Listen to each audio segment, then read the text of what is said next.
Bismillahirrahmanirrahim. Assalamualaikum warahmatullahi wabarakatuh. Alhamdulillah wassalatu wassalamu ala rasulillahi wa ba'du. Wonten alumni haji ingkang rawuh? Tasih saya. Baik.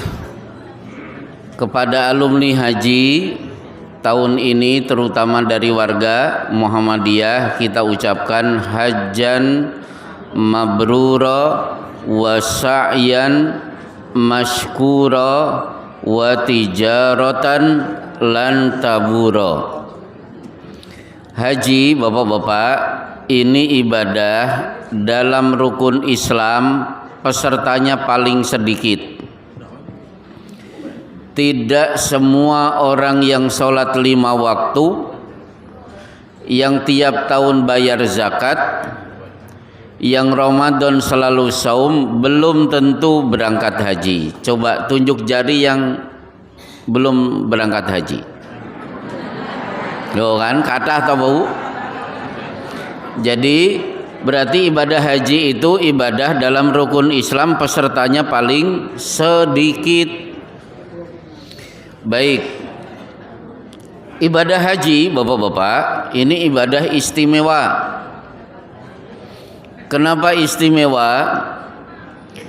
Tidak ada satupun agama di dunia ini yang memiliki titik kumpul yang paling banyak melebihi agama Islam, di mana umat Islam memiliki kota Mekah. Coba ibu-ibu kalau punya tetangga Ibu Margareta, Pak Antonius, Pak Lukas, Pak Yohanes, ada tidak tonggo teparuh bapak-bapak yang Nasrani kelompok-kelompok nabung supaya bisa berangkat ke Vatikan? Tidak ada. Ada tidak Pak Wayan, Pak Ketut dan lain sebagainya nabung supaya bisa mengunjungi sungai Gangga di India? Oh, tidak ada. Tapi siapapun umat Islam pasti kangen pengen pergi ke Mekah. Itulah hebatnya Islam. Kalau kemarin umat Islam berkumpul 3 juta orang di kota Mekah, 3 juta orang ya. Berarti kalau ibu ada di sana, ibu akan mendapatkan 3 juta orang berkumpul di kota Mekah, otomatis 3 juta wajah yang berbeda. Laras nama buatan bu? Gak usah 3 juta di Mekah, di sini ada yang mirip kan, tidak? Beda-beda kan bu wajahnya? 3 juta wajah, kemudian apa? 3 juta pita suara. Coba tunjuk jari, ada di antara bapak-bapak yang suaranya mirip suara saya? Kan nggak ada. Ada ibu-ibu yang suaranya mirip Pak Kaswadi? Boten wonten. Jadi kalau ini 700 orang berarti 700 wajah, 700 suara. Kalau di Mekah berarti 3 juta orang berkumpul, 3 juta wajah berbeda, 3 juta suara yang tidak sama. Inilah hebatnya Allah Subhanahu wa taala. Baik, sekedar mukadimah cukup. Bagi yang mau bertanya silahkan ditulis, langsung dikirim ke pembawa acara. Yang belum memiliki buku di belakang sudah tersedia nanti selesai pengajian. Baik, hari ini kita ada di halaman 30. Silahkan dibuka. Yang membawa buku ada di halaman 30, masih membahas mujahid dan syahid terbaik. Hadis paling bawah. Bismillahirrahmanirrahim. An ibni Hawalata qala qala Rasulullah sallallahu alaihi wasallam sayasirul amru ila an takunu junudun mujannadatan, jundun bisyami wa jundun bil yamani wa jundun bil iraqi. Qala Ibnu Hawalata khirli ya Rasulullah in adraktu dzalika. Faqala alaika bisyam fa innaha khiratullahi min ardihi yajtabi ilaiha khiratahu min ibadihi. Fa amma in abaitum fa alaikum biyamanikum wasku min gudurikum. Fa innallaha tawakkala li bisyami wa ahlihi. Dari Ibnu Hiwalah, berkata Rasulullah sallallahu alaihi wasallam bersabda, perkara ini akan membentuk pasukan-pasukan yang berkelompok-kelompok, pasukan di Syam, pasukan di Yaman, dan pasukan di Irak. Ibnu Hiwalah berkata, berikan pilihan buatku wahai Rasulullah jika aku mendapatinya. Beliau bersabda, bergabunglah dengan pasukan di Syam, karena ia adalah sebaik-baik bumi Allah. Allah memilihkannya untuk sebaik-baik hambanya. Jika kalian tidak mampu, maka bergabunglah dengan pasukan Yaman dan minumlah dari air telaganya. Sesungguhnya Allah menyerahkan kepadaku negeri Syam dan penduduknya. Baik, ibu-ibu paham hadis ini? Ada yang paham? Yang sudah paham boleh pulang. Baik, berarti tidak paham ya. Jadi hadis ini ada hubungannya dengan peristiwa akhir zaman menjelang hari kiamat. Apa yang terjadi menjelang hari kiamat? Satu, perang Al-Malhamah Al-Kubra, perang Armageddon, perang akhir zaman. Hadisnya ini nanti kita oncai. Kalau perang akhir zaman selesai, baru muncul Dajjal. Kalau Dajjal sudah membuat huru-hara, nanti turun Nabi Isa. Begitu Dajjal mati, baru tembok benteng Ya'juj dan Ma'juj jebol. Dunia akan rekoso lagi, karena Ya'juj dan Ma'juj ini makhluk jahat. Ya'juj dan Ma'juj bisa ditangani, umat Islam bisa layeh-layeh, semua permukaan bumi mengeluarkan keberkahannya, sampai satu buah delima bisa dimakan oleh 40 orang. Seekor kambing bisa diperah susunya diminum 1000 orang. Begitu sudah layeh-layeh 40 tahun umat Islam hidup dengan Nabi Isa. Akhirnya Nabi Isa alaihissalam wafat. Umat Islam menyolatkan.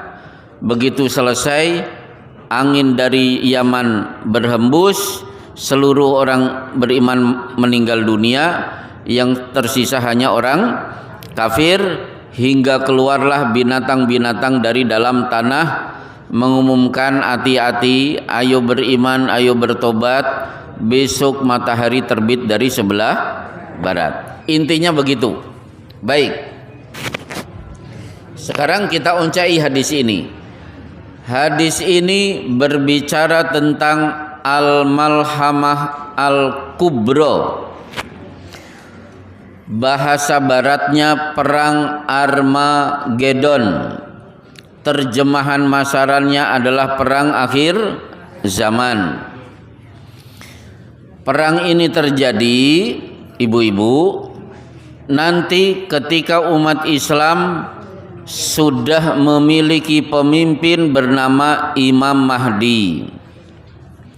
Tolong dititeni ya Bu ya. Kapan Imam Mahdi muncul?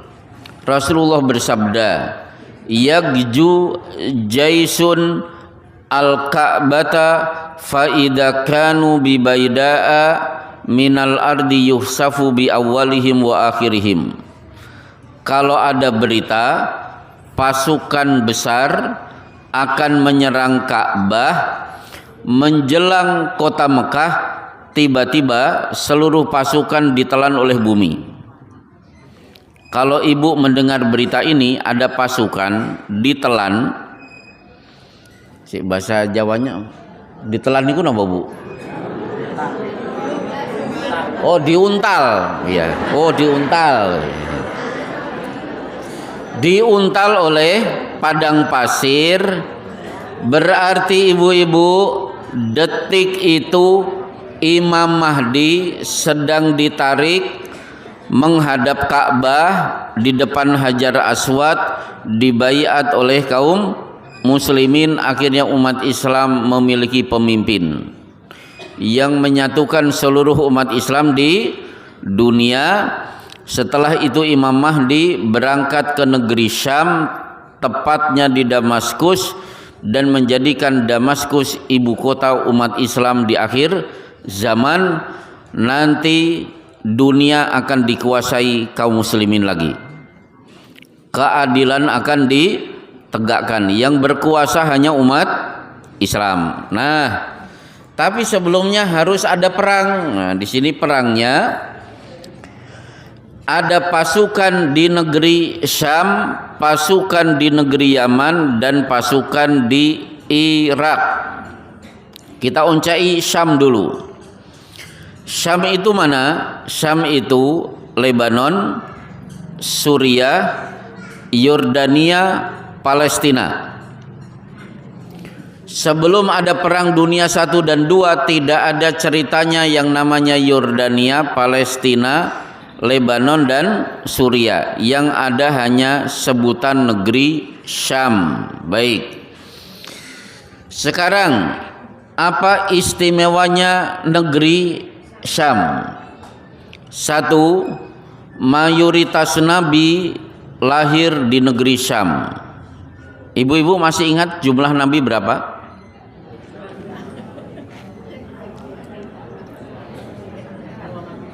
Masih ingat? Loh, pernah kita bahas loh bu. Sepakat kita lupa berjamaah. Baik, tolong diingat-ingat. Jumlah nabi total 124.000. Awas, ampun kepusupan ibu. 124.000 nabi. Dari 124.000 nabi diperes. Akhirnya yang berhak memiliki gelar Rasul 313. Dari 313 disaring kembali, yang namanya disebut dalam Al-Quran cuma 25. 120.000, 313, 25. Jadi 124.000 nabi mayoritas lahir di negeri Syam. Berarti negeri Syam adalah negerinya para nabi. Mereka lahir di negeri Syam dan meninggal juga di negeri Syam. 2. Negeri Syam memiliki Masjidil Aqsa. Tidak usah dioncai Masjidil Aqsa itu apa. 3. Di surat Al-Isra ayat 1, negeri Syam disebut alladzi barakna haulahu, negeri yang diberkahi. 4. Negeri Syam adalah negeri yang di atasnya ada pintu tobat. Jadi pintu tobat itu ada di atas negeri Syam. Hari ini masih terbuka. Nanti ditutup secara resmi begitu matahari terbit dari sebelah barat. Kemudian 5. Negeri Syam istimewa karena inilah ibu kota umat Islam di akhir zaman.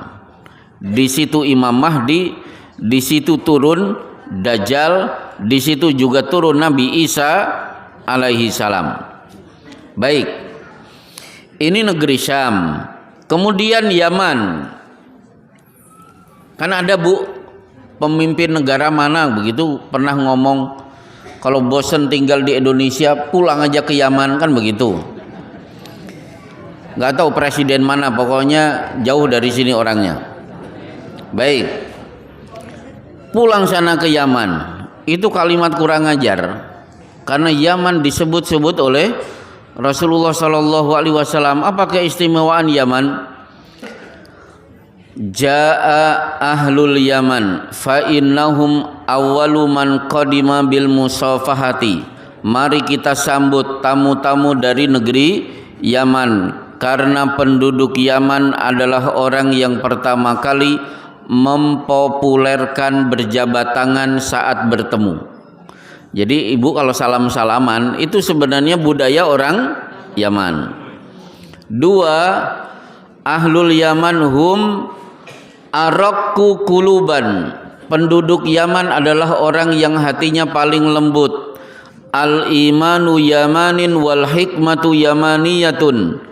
Iman itu ada di negeri Yaman, ilmu hikmah ada di negeri Yaman. Termasuk angin berhembus menjelang hari kiamat itu juga datangnya dari negeri Yaman. Bahkan perlu diketahui, berbicara tentang Yaman, Rasulullah Shallallahu Alaihi Wasallam menyampaikan, ketika ibu-ibu nanti haus pada hari kiamat dan kita akan minum dari air telaga Rasulullah, siapa nomor urut pertama? Rasulullah memastikan penduduk Yaman adalah penduduk negeri yang pertama kali diberi izin untuk meminum dari air telaga Rasulullah Shallallahu Alaihi Wasallam. Jadi Yaman itu istimewa. Baik, jadi perang Armageddon, ibu-ibu, perang Al-Mahlah Kubro, pasukan terpusat di negeri Syam, di Yaman dan Irak. Mana yang terbaik? Ternyata pasukan yang ada di negeri Syam. Dan inilah sebaik-baik pasukan nanti pada hari kiamat. Baik, selesai. Kita akan masuk hadis di bawahnya. Hadis di halaman 31. Karena terlalu panjang, kita akan langsung terjemahkan. Dari Abu Sa'id Al-Khudri radhiyallahu anhu, dari Nabi sallallahu alaihi wasallam bersabda, Dajjal muncul, lalu salah seorang dari kaum mukminin menuju ke arahnya. Dia dihadang para penjaga Dajjal. Mereka bertanya kepadanya, engkau mau kemana? Dia menjawab, aku akan menghampiri orang yang baru muncul itu. Mereka bertanya, apakah engkau tidak beriman kepada Tuhan kami? Maksudnya Dajjal. Dia menjawab, Rob kami tidak samar. Maksudnya kami mantap, Tuhan kami hanya Allah. Lalu mereka berkata, bunuhlah dia. Mereka berkata satu dengan yang lain, bukankah Tuhan kalian, maksudnya Dajjal, melarang membunuh siapapun kecuali dia yang membunuh? Setelah itu mereka membawa orang ini di hadapan Dajjal. Ketika si mukmin melihatnya, dia berkata, wahai manusia, dia ini Dajjal yang disebut-sebut oleh Rasulullah. Dajjal memerintahkan si mukmin untuk diikat. Dajjal berkata, tangkap dan lukailah dia. Mereka memukuli punggung dan perutnya. Dajjal berkata, apakah engkau tidak beriman kepadaku? Dia berkata, engkau Al-Masih, si pendusta. Dajjal memerintahkan agar si mukmin digergaji tepat di tengah-tengah kepala hingga terbelah menjadi dua. Setelah itu Dajjal berjalan di antara dua potongan tubuh si mukmin. Lalu Dajjal berkata, berdirilah. Si mukmin berdiri. Jadi badannya sudah terbelah menjadi dua, ternyata masih hidup.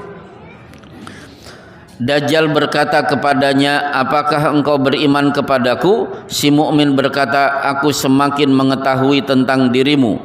Setelah itu orang ini berkata, wahai manusia, tidak ada seorang pun setelahku yang akan dibunuh Dajjal. Dajjal meraihnya untuk dia sembelih, lalu Allah menjadikan bagian tubuh si mukmin itu dari leher hingga selangkangan menjadi tembaga sehingga Dajjal tidak bisa menyembelihnya.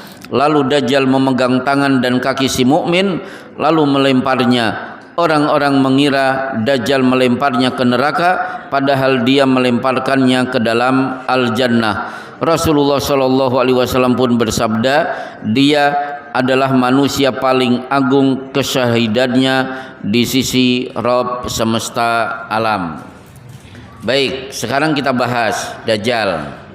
Dajjal itu ibu-ibu ada dua, Dajjal besar dan Dajjal kecil. Sekarang apa terjemahan Dajjal? Kalau bahasa kita, bahasa masarannya, orang yang suka ngapusi itu bahasa Arabnya Dajjal. Jadi kalau Bapak sering kapusan oleh seseorang, orang itu berhak disebut Dajjal, tukang ngapus-hapus. Baik. Nah, Dajjal ada kecil ada besar. Yang kecil jumlahnya 30. Sayakunu fi akhiri ummati salasuna dajjaluna kulluhum yadda'una annahum nabi. Nanti akan muncul 30 dajjal, semua ngaku nabi. Berarti ibu-ibu, kalau ada orang ngaku saya nabi, itu berarti dajjal kecil. Total ada 30. Sementara dajjal kedua adalah dajjal besar. Dajjal itu manusia sama keturunan Adam, persis seperti bapak dan ibu-ibu. Cuma perlu diketahui umurnya sudah tua sampai hari ini. Karena Tamim Ad-Dari pernah berlayar di sebuah laut, tiba-tiba terombang-ambing selama 1 bulan, kemudian terdampar di sebuah pulau. Tiba-tiba Tamim Ad-Dari ketemu binatang yang seluruh tubuhnya dipenuhi dengan bulu kecuali kedua matanya. Tiba-tiba binatang ini ngomong, "Mas, mau ketemu Dajjal tidak?" Langsung gage, "Ya siap, saya pengen ketemu Dajjal." Akhirnya dipertemukan dengan Dajjal di pulau itu. Ternyata Dajjal sedang dikerangkeng di dalam gua. Terjadilah dialog. Apakah Anda orang Arab? Betul. Apakah orang yang namanya Muhammad sudah ngaku nabi? Betul, saya adalah pengikutnya. Akhirnya orang itu mengatakan, kenalkan aku Dajjal, akan membuat huru-hara di akhir zaman. Dah, orang ini pun keluar, kembali berlayar. Tiba di kota Madinah, Tamim Ad-Dari menceritakan pengalamannya dan Rasulullah mengatakan itu betul-betul Dajjal yang akan muncul di akhir zaman. Berarti Dajjal hari ini masih hidup. Berarti sudah 1400-an tahun. Baik. Kalau ibu pengen tahu bagaimana munculnya Dajjal, tolong ibu perhatikan. 3 tahun sebelum Dajjal muncul, seluruh dunia Allah akan diskon hujan 50%. 2 tahun sebelum Dajjal turun, Allah hanya turunkan 1/4-nya saja hujan di seluruh permukaan bumi. Setahun sebelum Dajjal muncul, maka di seluruh permukaan bumi sama sekali tidak ada hujan. Kira-kira Kalianyar masih ada air, Bu? Kira-kira wallahualam bisawab. Kering di mana-mana. Tiba-tiba Dajjal muncul di Iran. Jadi keluarnya Dajjal itu di Iran, diikuti 70.000 Yahudi dari provinsi Isfahan. Jadi di Iran itu ada namanya provinsi Isfahan dan di sana Yahudinya banyak. Baik. Begitu Dajjal muncul, maka masyarakat akan ditawari. Yang mau mengakui diriku Tuhan, berarti akan aku turunkan hujan. Yang tidak mau mengakui aku sebagai Tuhan, ya sudah, tetap kering kerontang kemarau. Musim ketiga tetap ada. Akhirnya betul, Bu. Daerah-daerah langsung gagi, kami beriman Anda adalah Tuhan kami. Tiba-tiba hujan turun. Akhirnya apa? Sawah-sawah bisa tumbuh. Kemudian kambing-kambing beranak pinak. Dan hebatnya Dajjal adalah bisa mengerahkan setan mengetuk pintu-pintu rumah ibu-ibu, di mana setan itu akan menjelma sebagai sosok bapak dan ibu kita yang sudah meninggal dunia. Le, aku bapakmu. Le, aku ibumu. Ayo beriman kepada Dajjal.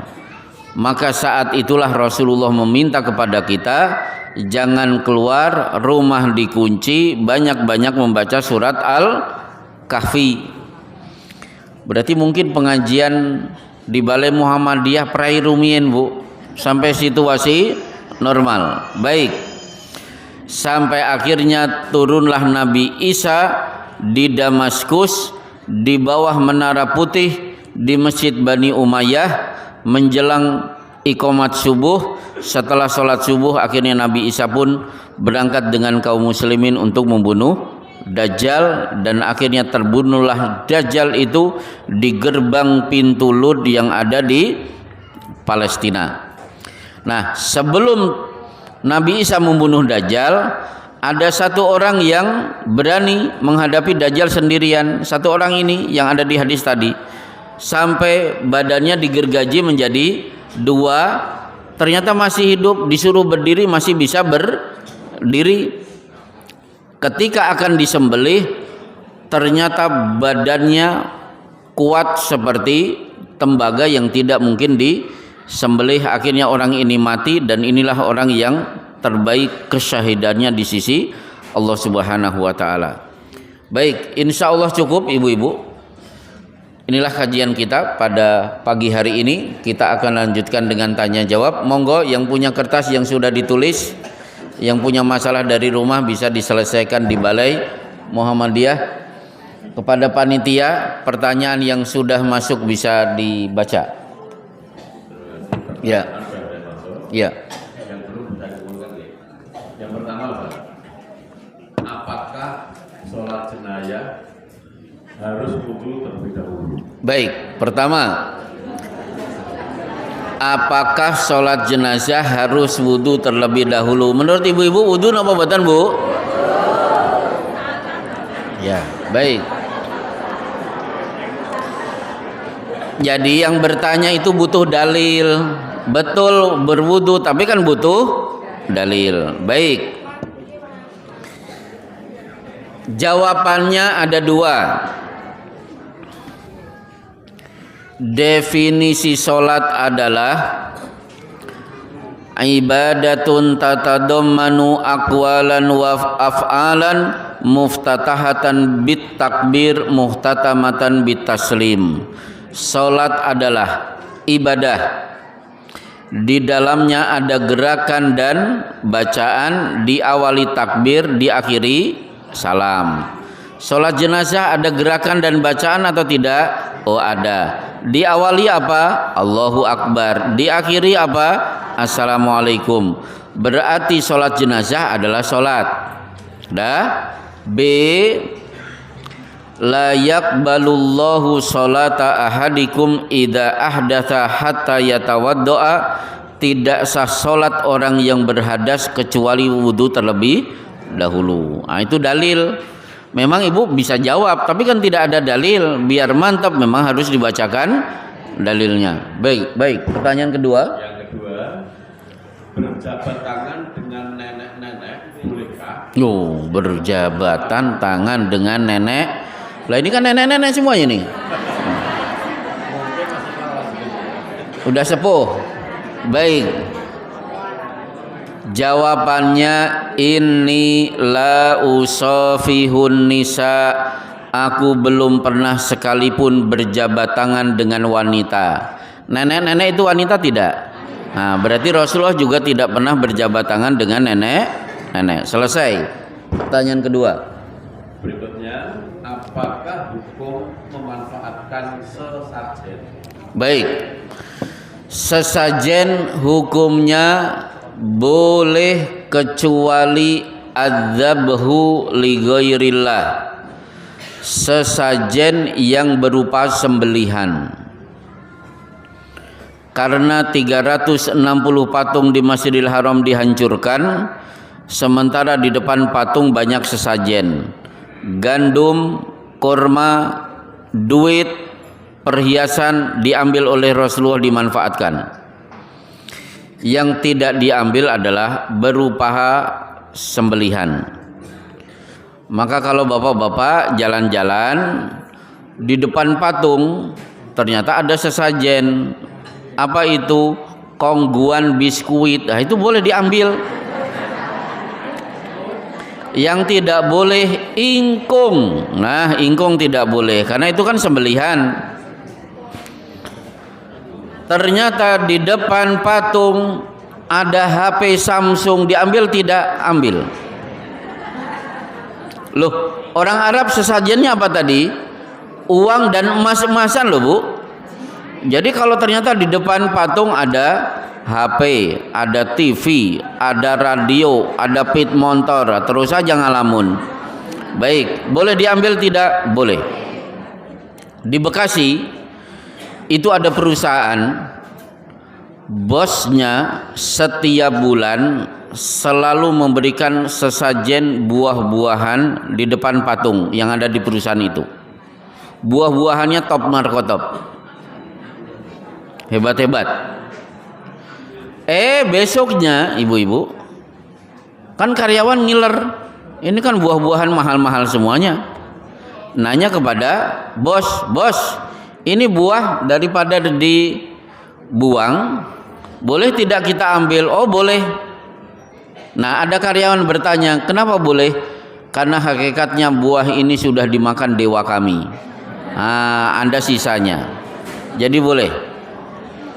Silakan. Pertanyaan ketiga. Setelah sholat witir, bolehkah sholat tahajud? Baik, bolehkah menunaikan sholat witir sesudah sholat tahajud sesudah melaksanakan witir? Jawabannya boleh. Dalilnya dua. Coba ibu perhatikan ya. Kana Rasulullah sallallahu alaihi wasallam yutiru bitis'in wala yajlisu illa fi thaminati thumma shalla raka'ataini jalisan. Rasulullah dulu sering salat witir 9 rakaat. Rakaat ke-8 tahiyat awal, rakaat ke-9 tahiyat akhir. Setelah itu sholat tahajud 2 rakaat dengan duduk. Berarti kan witir dulu baru tahajud. Dalil kedua, man khafa alla yakuma akhiral laili falyutir awwalahu. Siapa yang semelang nanti kebablasan tidak bisa sholat tahajud, silahkan witir sebelum tidur, tahajudnya nanti. Berarti ini dalil ya, witir dulu baru tahajud. Bagaimana dengan hadis ij'alu akhira sholatikum billaili witron? Jadikan witir sebagai penutup sholat tahajud. Itu anjuran, bukan rukun, bukan syarat. Pertanyaan keempat. Sholat tasbih, sholat syuruq, sholat hajat, apa ada tuntunannya? Baik, sholat hajat ada tidak? Ada. Karena Rasulullah sallallahu alaihi wasallam idza hazabahu amrun shalla. Rasulullah kalau sedang dibentur masalah, beliau segera menunaikan sholat. Jadi ibu sedang puyeng misalnya, karena ada masalah. Ibu sholat 2 rakaat, itu namanya sholat hajat. Anak berangkat untuk mendaftar di UMPTN. Tiba-tiba ibu yang di rumah sholat 2 rakaat, itu sholat hajat. Bahkan sering kan Bu, anaknya mau ujian, ibunya rajin tahajud, ibunya rajin Senin Kemis. Padahal anaknya nggak Senin Kemis nggak tahajud. Di masyarakat kan bukan begitu. Coba anak-anak kalau mau ujian, wah yang sibuk malah ibunya. Boleh tidak? Boleh. Ya ayyuhalladzina amanu sta'inu bis-sabri was-shalah. Hai orang yang beriman, mintalah kepada Allah dengan sabar. Nama lain dari saum dan salat. Jadi kalau ibu punya hajat, tiba-tiba salat, tiba-tiba Senin, Kemis, itu namanya salat hajat, dan saum diniatkan untuk terkabulnya hajat. Salat suruk ada tidak? Oh, ada di Sunan An-Nasa'i. Man shalla as-subha fi jama'atin thumma qa'ada fi majlisihi yadhkurullaha hatta tatlu asy-syamsu fa shalla fihi rakaataini. Siapa yang salat subuh berjamaah kemudian duduk zikir sampai srengenge meletek, dilanjutkan 2 rakaat, maka itu disebut sebagai salat syuruk. Nah, untuk yang ketiga, salat tasbih, ada yang setuju menganggap hadisnya sahih, ada yang tidak setuju, hadisnya dianggap sebagai hadis dhaif. Bagi ibu yang yakin hadisnya sahih, silakan laksanakan. Bagi yang yakin hadis tentang salat tasbih dhaif, tidak dilaksanakan, toh masih banyak salat-salat yang lain. Baik, ke-7. Orang tua berwasiat kepada anak-anaknya, besok kalau meninggal jangan diyasinkan tiap pitung dinan, 40-an, 1000-an dan seterusnya oleh anak-anaknya. Apakah anak-anaknya tidak menepati wasiat? Baik. Ini ada warga Muhammadiyah di Bekasi. Beliau sudah sakit. Beliau sudah merasa kelihatannya tidak lama akan meninggal dunia. Beliau tahu kalau saya meninggal dunia, kakak adik pasti akan mengadakan tahlilan. Biar tidak ada tahlilan bagaimana? Nah, ternyata beliau pintar nulis di dinding di kamar. Kalau aku meninggal dunia tidak ada tahlilan 3740. Cukup doakan aku saat sholat jenazah, doakan aku setiap hari. Nah, udah, akhirnya beliau meninggal dunia. Kakak dan adiknya datang untuk melaksanakan tahlilan, istrinya menikah tulisan. Akhirnya dibaca, ya sudah, tidak berani melaksanakan tahlilan. Jadi ibu-ibu, bapak-bapak, dalam fikih Muhammadiyah memang tidak ada 3740. Ini sudah tidak usah dibahas lagi. Pokoknya intinya 3740 tidak pernah dilaksanakan oleh Rasulullah Shallallahu Alaihi Wasallam. Rasulullah boten dawuh. Berarti dilaksanakan tidak, diiyakan tidak oleh anaknya. Oh iya, dijaga dengan baik. Kecuali ibu-ibu, kalau orang tua berwasiat, tolong kalau bapak meninggal dunia kuburan bapak dikicing, dilaksanakan tidak? Oh jangan. Nahan nabiyyu an yujassisal qabra wa an yubna alaihi wa an yaquda alaihi. Nabi melarang menembok kuburan, membuat bangunan di atas kuburan. Jelas ditembok itu kan kicing kan begitu. Atau dinas sosial di Provinsi Jawa Barat pernah menangkap para pengemis, dibawa ke dinas sosial, dibina. Dari hasil wawancara dengan wartawan, ternyata ada beberapa pengemis itu tidak mau meninggalkan dunia mengemis karena ingat ini wasiat dari bapak ibunya. Bapak ibumu pengemis, kamu juga harus jadi pengemis. Nah, itu gak boleh dilaksanakan. Baik, silakan. Terakhir itu. Masih banyak, jauh ada ke bapak. Saya punya tetangga diajak rukun tidak mau. Keluarga saya sudah. Kurang keras ya, Pak? Gimana? Ini memang mic-nya pelan.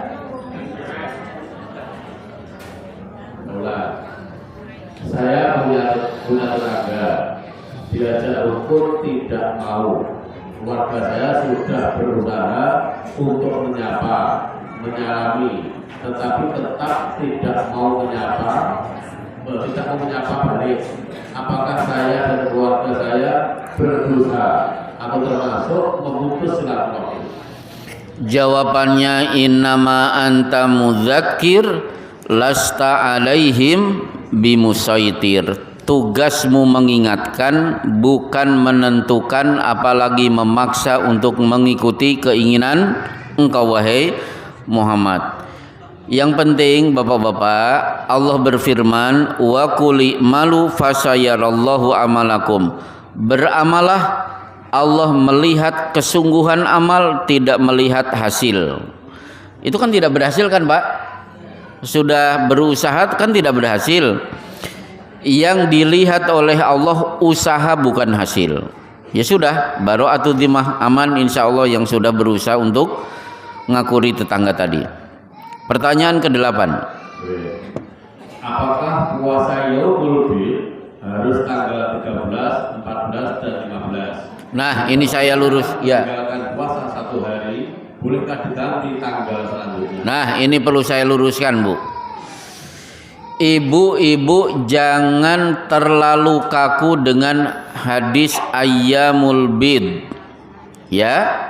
Yang penting ausoni khalili bisiyami salasati ayyamin min kulli syahrin.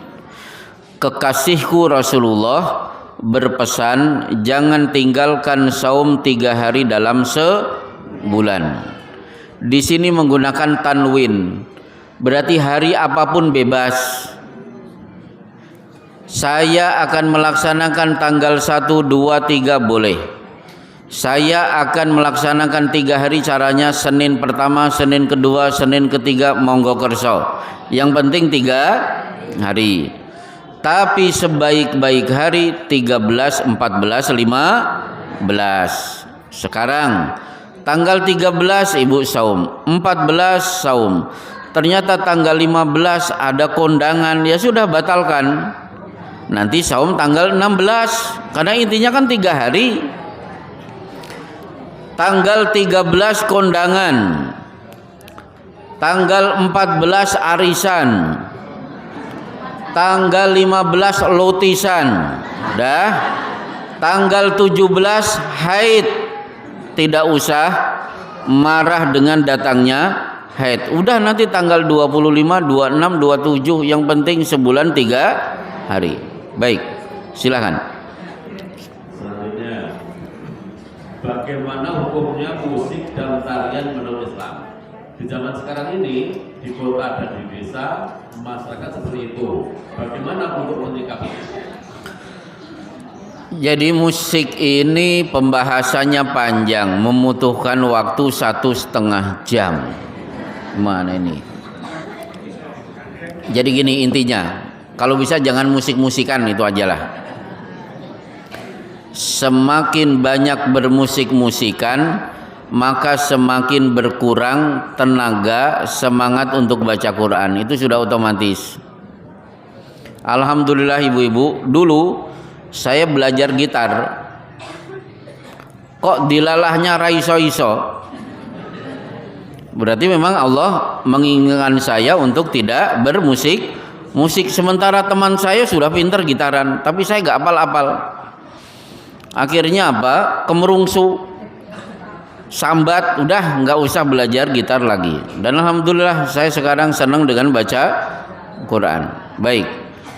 Kalau saya bahas detail, insya Allah 1,5 jam, dan itu tidak mungkin. Tapi intinya lebih baik jangan bermusik-musikan. Baik, kemudian Bid'ah atau tidak berdoa keadaan belum memakai pakaian semua? ya. Ya. Ini kan pertanyaan bulan kemarin, ada pertanyaan kan Bu? Boleh tidak ibu-ibu wudu belum pakai baju di kamar mandi, kan begitu. Terus ada pertanyaan, boleh tidak ibu-ibu selesai mandi handukan langsung pakai mukena, langsung sholat? Masih ingat Bu jawabannya? Jadi Ibu belum pakai apa-apa langsung pakai kena. Maka jawaban A sholatnya sah.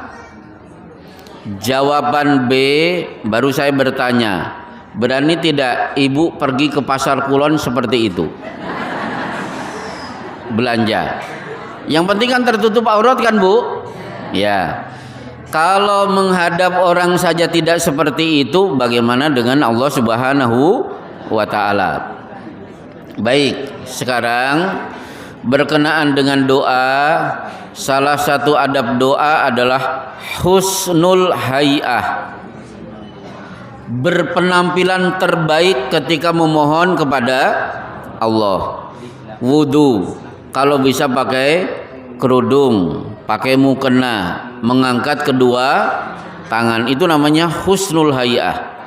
Menghadap Allah dengan sebaik-baik penampilan, jangan sak-sae.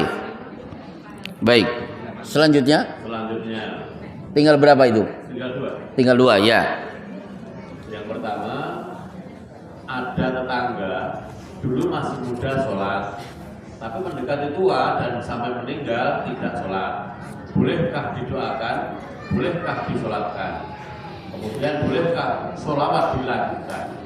Baik. Dulu sholat, sekarang dangte, gitu ya Bu ya.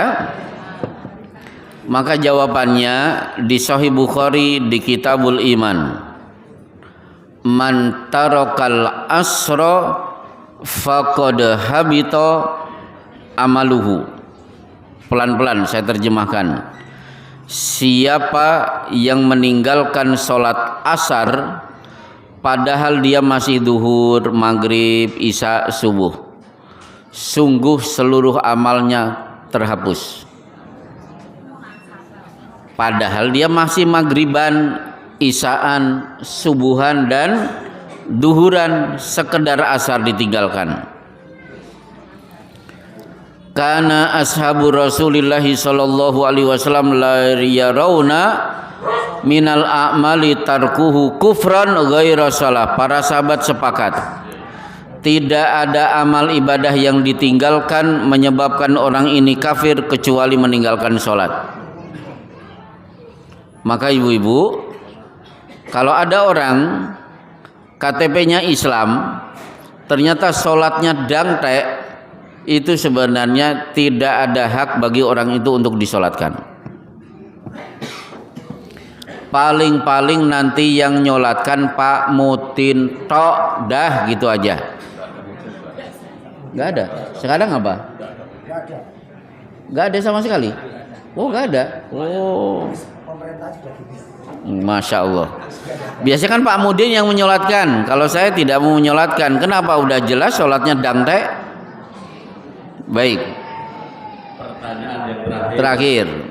Apa hukumnya orang puasa Ramadan bisa bayar zakat fitrah tapi masih menerima salah satu 8 asnaf, entah itu fakir miskin dan boleh tidak? Udah satu aja terakhir. Udah gak ada lagi. Ya baik.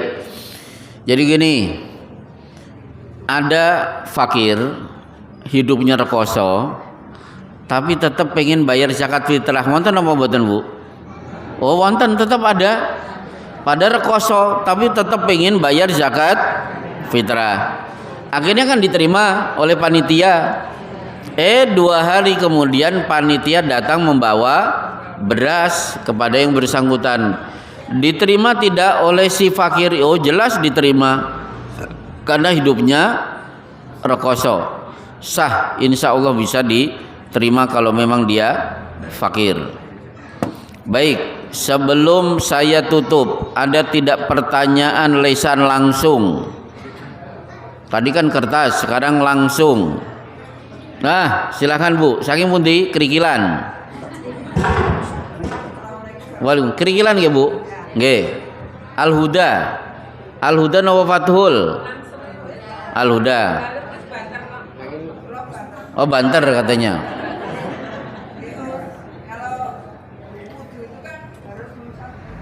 Ya.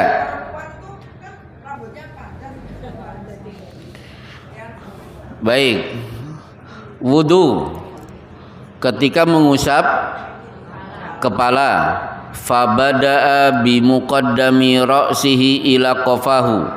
Beliau mulai dari ini apa, Bu? Batuk. Terus ke belakang sampai tengkuk. Setelah itu dikembalikan ke belakang dan langsung telinga. Jadi tolong diingat-ingat. Jadi membasuh kepala dan telinga satu paket langsung. Atau ini saya terangkan dulu, mumpung ibu-ibu dan bapak-bapak hadir hari ini. Beberapa kesalahan jamaah berwudu, di antaranya ketika kumur-kumur dan menghirup air ke hidung. Yang benar, Bu, ini keran, air kan ditampung.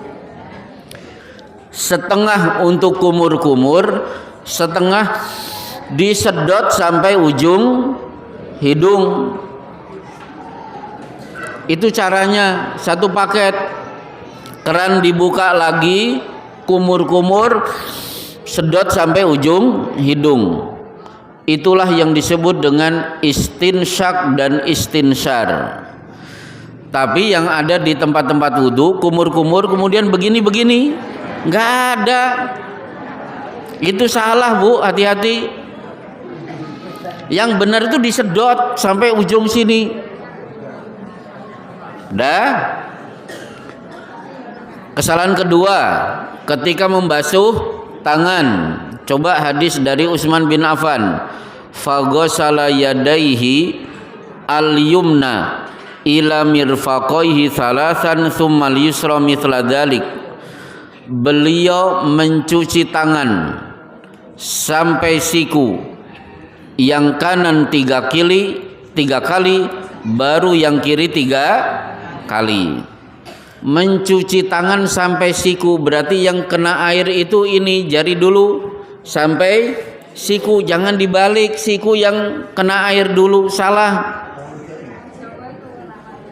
Nah, yang kewala-wali tolong, Bu, dibenahi.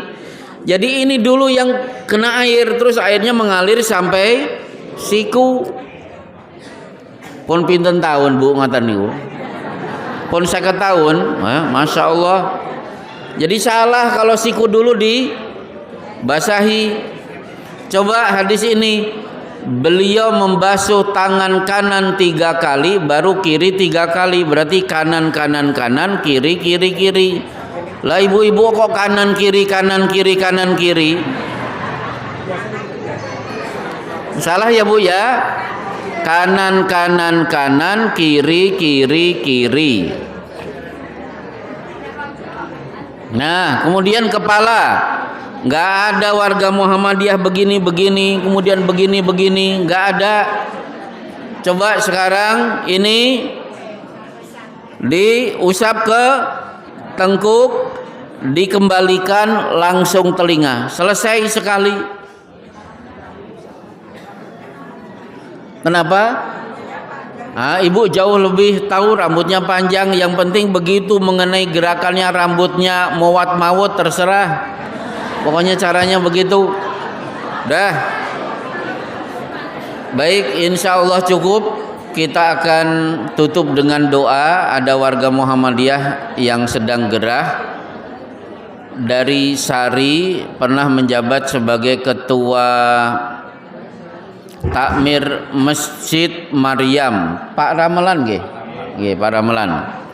Baik, kita doakan bersama-sama. A'udzubillahi minasyaitonirrajim. Bismillahirrahmanirrahim. Alhamdulillahi rabbil alamin, arrahmanirrahim, maliki yaumiddin. Iyyaka na'budu wa iyyaka nasta'in. Ihdinas siratal mustaqim, siratal ladzina an'amta 'alaihim ghairil maghdubi 'alaihim waladdallin. Allahumma rabbin nas, idhibil basa, ishfi anta syafi, la shifaan illa shifauka, shifaan la yughadiru saqaman. Bismillah, bismillah, bismillah. A'udzu bi'izzatillahi wa qudratihi min syarri ma ajidu wa uhadir. A'udzu bi'izzatillahi wa qudratihi min syarri ma ajidu wa uhadir. A'udzu bi'izzatillahi wa qudratihi min syarri ma ajidu wa uhadir. A'udzu bi'izzatillahi wa qudratihi min syarri ma ajidu wa uhadir. A'udzu bi'izzatillahi wa qudratihi min syarri ma ajidu wa uhadir. A'udzu bi'izzati min syarri ma ajidu wa uhadir. Wa sallallahu ala Muhammadin wa ala alihi wa sahbihi wa sallim. Walhamdulillahi rabbil alamin. Assalamualaikum warahmatullahi wabarakatuh.